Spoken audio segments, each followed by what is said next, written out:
United States is known by its good food and hospitality. Now, why?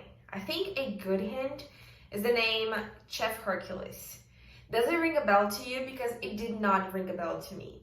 Well, he was George Washington's cook, and he was black. Now, how are these two things related? Well, Kelly Dietz might have the answer for us.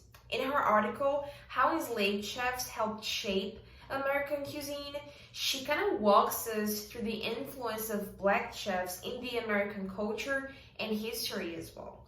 Some of those black cooks, like Chef Hercules, for example, they were able to use their culinary skills in order to establish themselves in the food industry and escape the traps of sharecropping, as it states in her article. However, most of them were completely erased from history, even though it was their presence in kitchens very similar to this one that helped shape many of the important aspects of Southern cuisine and American cuisine as well. A large part of the black community in the United States were stolen from their tribes and communities in Africa and were brought to the Americas in unsanitary and crowded ships. Another part of the same group was born in here to mothers bonded to enslavers. Well, it doesn't really matter their origin because to the eyes of the white Southern population, they were all blacks and they all represented a threat, which may explain why is the Southern culture so intertwined with American racism. Uncovering the black cooks' lives and histories is a process that reopens old wounds, but at the same time, it is a way of cherishing unnamed men and women whose significance was buried and forgotten in time. In order to write her article, Dietz used many archaeological evidences and material cultures such as letters, plantation books, and the famous cookbooks as well. Now, where did it all start? Well, it all began with the tobacco farming back in Virginia. Well, some of the white families were trying to adapt to a few of the English traditions, especially those regarding dining and maintaining a large household. In the beginning, they hired indentured white servants who would work for freedom, but with the uprising of slavery around the 17th century, those white servants started to get replaced by black slaves. And those black slaves would have many different obligations around the plantation. Some of them would work in the crops, some of them would work in building structures around the plantation, and some others would work directly with the white family, cleaning, serving, and cooking as well. The black cooks remained in the kitchen 24 hours a day, 7 days a week. They would sleep in the kitchen, they would not have private time, they would not have time to rest, and they would get up before the sun was out. And then they would spend the entire day cooking, baking, frying, stirring, in order to fulfill their obligations of keeping the white family and their friends happy and full at all times. If a visitor, for example, arrived in the household at 2:30 in the morning, well, the black cooks would have to get up and cook them something. Even though the cooks were always under the watchful eye of the Virginians, they actually hold a lot of power in the household. And that's because the white family's success was directly related to the talents of their cooks and the impressions made on the guests, who would write about it, tell other people about it, and spread the word about that specific family. Well, sometimes the missus would plan and organize the menu, but it was the black cooks who would provide the good food and hospitable environment that amazed the guests. And honestly, not without reason, black cooks were talented and some of them even formally trained. Chef Hercules, for example, whom I mentioned in the beginning of the video, he was formally trained in Philadelphia by Samuel Francis, who was a famous taverner in New York. Another important character of this time was James Hemings. He was Thomas Jefferson's cook, and he traveled with Jefferson to Paris, where he became familiar with the French cuisine. According to Dietz, these two men were the first celebrity chefs in the United States. Unfortunately, not all of the black cooks were able to attend cooking classes, but that did not stop them at all. Their talents were unprecedented. They were not only able to learn the refined European recipes, as they were also able to incorporate characteristic elements found in the American cuisine, in the Native American cuisine, such as okras, peanuts, bell peppers, in order to create signature dishes that till nowadays are an accurate representation of the South. A few examples are gumbo, a stew that was an adaptation of the West African dish, and jambalaya, which resembles the jollof rice, another West African dish. Those dishes would usually go to the cookbooks. The cookbooks were recipe books, and originally they would only feature European dishes such as pies, puddings, and roasted meats. But around the 1800s, because of the influence of those black cooks, the cookbooks started to feature African dishes. Which is interesting in the story of black cooks is that the white families were well aware that their food was being cooked by their slaves, a realization that occasionally was followed by the fear of being poisoned by them, which happened a couple of times, as shown in court records and documentations from the time. No matter how talented and well-skilled they were, the black cooks were still subjected to racism, prejudice, and segregation. And during the Jim Crow era, the white Southern population, in an attempt of undermining the brutality and cruelty of slavery, created the myth of the happy slave, affirming that those slaves, they were and had always been happy with their position in the house. Characters such as Aunt Jemima and Restus were created in order to support this speech. These men and women helped establishing cultural aspects still valued today.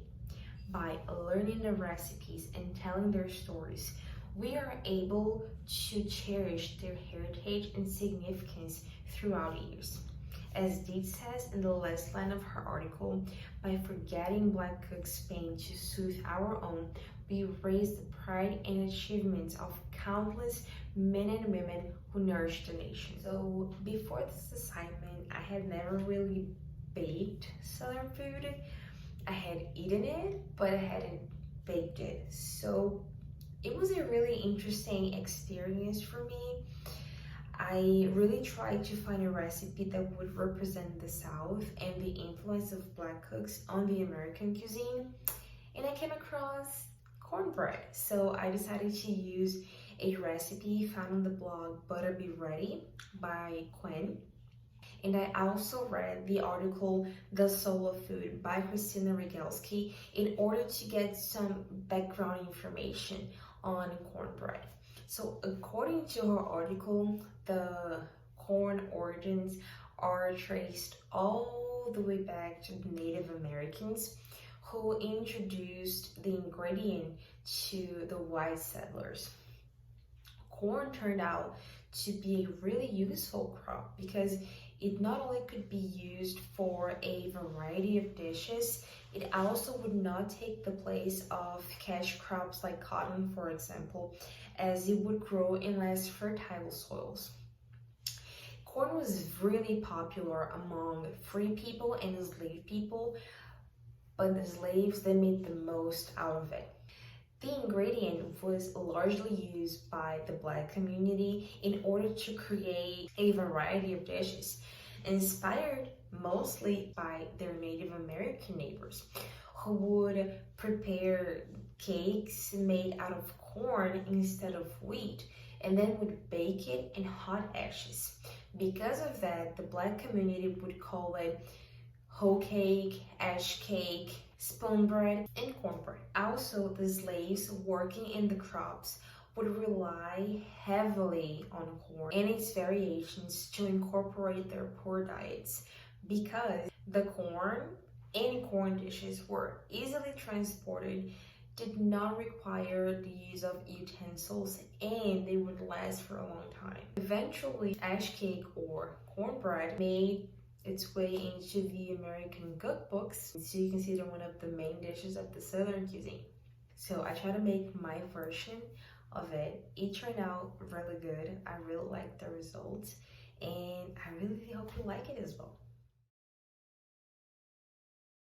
So the first thing we need for this recipe is a good old cast iron skillet. We are going to set the oven at 375 Fahrenheit degrees, and we're going to place this baby inside, so it's gonna get all warm and it's gonna help the crispiness of our cornbread.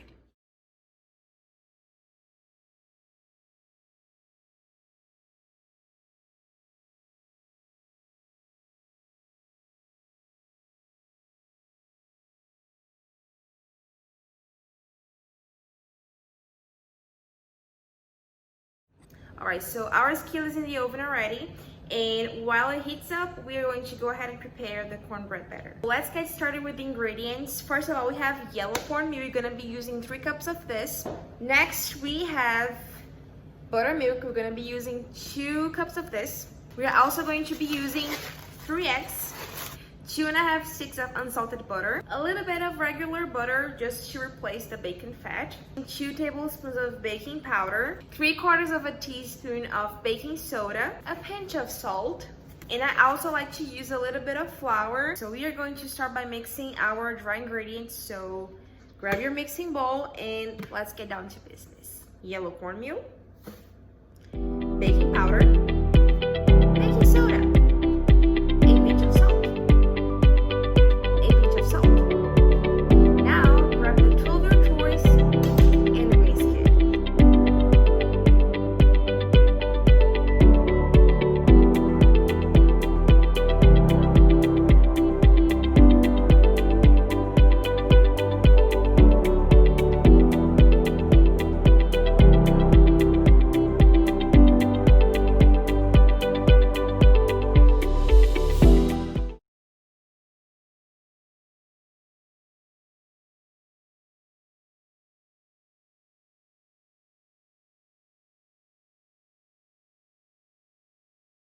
Now that we mix the dry ingredients together, we are going to incorporate the wet ingredients, so the milk, the butter, and the eggs.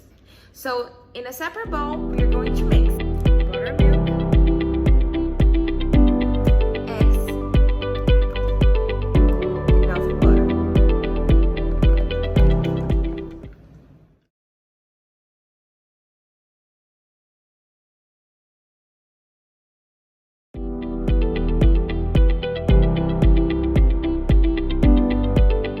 After making sure that the wet ingredients are mixed up together, now we are going to incorporate it with the dry ingredients.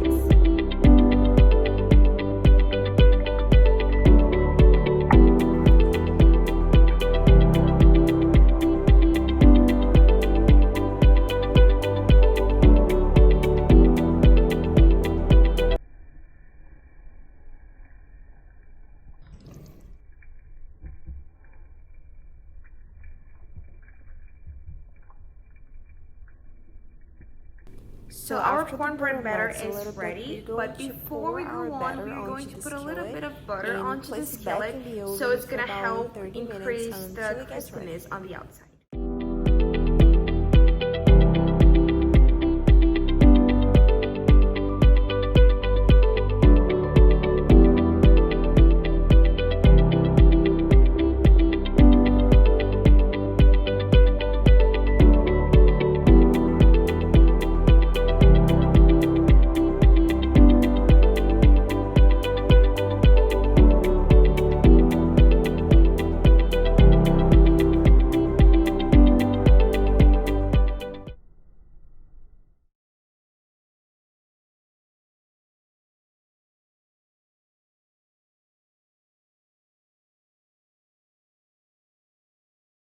So this is the final result, my cornbread. It's super crispy on the outside, but soft on the inside. honestly, for me, it's a 10 out of 10. I don't like his sweet stuff.